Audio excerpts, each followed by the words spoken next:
애틀랜타 조지아 한인상공회의소가 제21차 세계 한인상공인 대회를 애틀랜타에서 개최하기 위해 유치 경쟁에 뛰어들었습니다. 한상희 측은 개최 유치를 위한 신청서를 재외동포재단에 제출했다고 밝혔습니다. 썬박 조지아 한인상공회의소 회장을 스티브 온 기자가 직접 만나봤습니다. 재외동포재단은 그동안 한국에서 개최해온 세계 한상대회를 2023년 제21차의 경우 최초로 해외에서 개최할 것이라고 밝힌 바 있습니다. 이와 관련 재단 측은 지난해 말 신청 접수를 받았는데 애틀랜타 조지아 한인상공회에서도 지난 12월 신청서를 재단 측에 제출한 것으로 알려졌습니다. 애틀랜타 조지아 한인상공회에서 썬박 회장은 미국의 경우 최종 4개의 도시가 후보 도시로 올랐다고 전하며 오는 2월 재외동포 실사단이 애틀랜타를 방문할 것이라고 밝혔습니다. 최종적으로 달라스, 애틀랜타, 뉴욕, 그다음에 오렌지 카운티에서 4군데에서 신청을 했습니다. 그래서 2월 2일부터 동포재단의 심사단들이 미국을 방문하셔서 각 지역별로 이틀씩 오셔서 이제 실사를 하시고 애틀랜타는 아마 2월 한 5일에서 6일 정도 예정하고 있습니다. 그래서 그거 대비해서 지금 만반 준비를 하고 있습니다. 박 회장에 따르면 대회 참가 예상 인원은 최소 1,500명에서 최대 3,000명으로 추정되고 있습니다. 썬박 회장은 대회 유치를 위해 한상희 측은 TF팀을 구성해 준비하고 있다고 소개했습니다. 저희가 내부적으로 애틀랜타 유치 TF팀을 지금 구성하고 있고요. 저희가 실사에 대비해 갖고 그분들이 그 개최 컨벤션 센터를 방문하고 싶어 하세요. 그래서 저희가 지금 후보지로 있는 월드 콩그레스 센터, 그다음에 게스트하우스 2곳을 모시고 갈 거고, 그다음에 그분들이 그 주류 사회에서 협조가 가능한지를 직접 확인하고 싶어 하세요. 그래서 관공서도 같이 방문하면서 저희가 미팅을 준비하려고 하고 있고요. 한편 애틀랜타 조지아 한상희 측은 100년에 한 번 올 수 있는 기회라고 전하며 성공적인 유치를 위해 최선을 다하겠다고 밝혔습니다. KTN 뉴스 스티브입니다. 다가오는 일요일 조지아 북부 지역에 4년 만에 많은 눈이 내릴 것으로 보입니다. 대부분 지역에는 토요일 저녁부터 폭풍우가 내릴 것으로 보이며 일요일 오전부터 일부 지역에서는 눈이 내릴 것으로 예보됐습니다. 브라이언 캠프 주지사도 겨울 날씨와 관련해 긴급 연설을 열었습니다. The main message to my fellow Georgians is just be winter weather aware this weekend. 오는 16일 일요일 조지아 북부 지역을 중심으로 눈이 내릴 것으로 보입니다. 브라이언 캠프 주지사는 겨울 날씨 관련해 긴급 연설에 나섰습니다. By being ready and knowing what to do in the event of winter weather, you can help us minimize risks, reduce the time it takes to recover, and most importantly, keep everyone safe. 특히 다가오는 월요일 마틴 루터 킹 데이를 맞이해 긴 주말, 주 저녁으로 많은 사람들이 여행을 계획할 것으로 예상합니다. 기상 악화로 도로에 차량까지 많아지면서 사고 위험도 클 것으로 보입니다. 캠프 주지사는 이동 여행객들에게 날씨 예보를 실시간으로 살펴볼 것을 권장했습니다. 그러면서 그동안 겨울 폭풍우와 관련해 몇 차례의 회의가 진행됐으며 필요시 이웃주에도 자원을 지원하겠다고 밝혔습니다. 한편 41년 만에 대학 풋볼 챔피언에 오른 UGA의 축하 퍼레이드가 내일인 토요일 오후 12시 30분부터 애틀랜타 다운타운에서 열립니다. 기상 악화와 퍼레이드 행사가 맞물릴 수 있다는 우려의 목소리도 나오고 있습니다. KTN 뉴스 김상은입니다.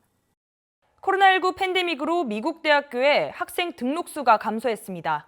비대면 원격 수업이 늘어나면서 등록을 꺼리거나 경제적 어려움으로 학비 마련이 어려운 학생들이 늘어났기 때문입니다. 자세한 사항을 스티브 온 기자가 전해드립니다.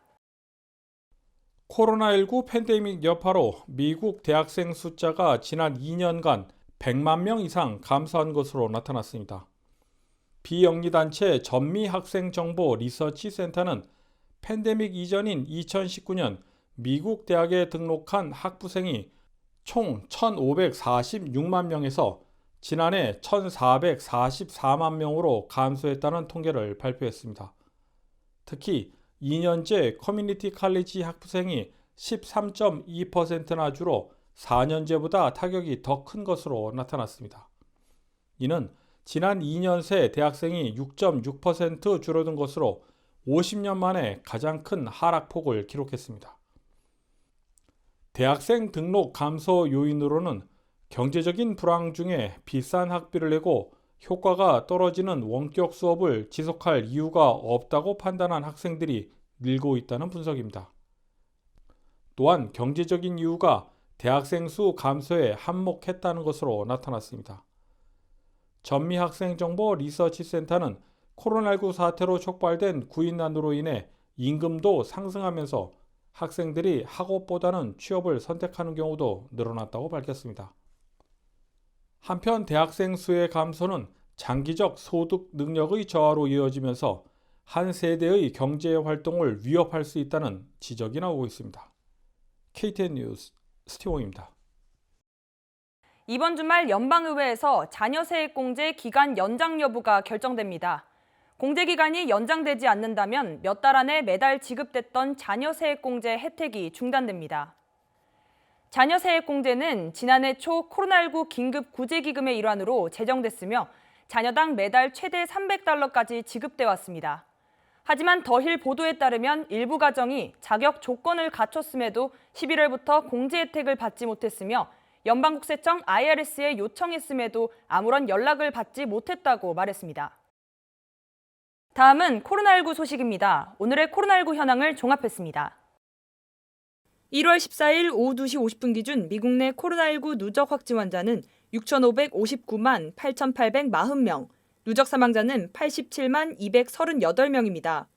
어제 하루 동안 신규 확진 환자는 80만 9,478명 늘었고 신규 사망자는 2,110명 늘었습니다. 주변 누적 확진 환자는 캘리포니아, 텍사스, 플로리다, 뉴욕, 일리노이 순으로 많습니다. 주변 누적 사망자는 캘리포니아, 텍사스, 플로리다, 뉴욕, 펜실베니아 순으로 많습니다. 다음은 조지아주 코로나19 현황입니다. 오후 2시 50분 집계에 따르면 조지아주의 누적 확진 환자는 163만 7,633명, 누적 사망자는 26,747명으로 집계됐습니다. 신규 확진 환자는 14,788명 증가했고 신규 사망자는 38명 늘었습니다. 다음은 카운티별 집계입니다. 풀턴 카운티 누적 확진 환자 15만 9,552명, 누적 사망자는 1,752명입니다. 어제 하루 동안 신규 확진 환자는 1,137명 늘었고 신규 사망자는 3명 늘었습니다. 귀넷 카운티 누적 확진 환자 14만 8,275명, 누적 사망자는 1,497명입니다. 신규 확진 환자는 1,770명 늘었고 신규 사망자는 1명 늘었습니다. 이상 오늘의 코로나19 현황이었습니다.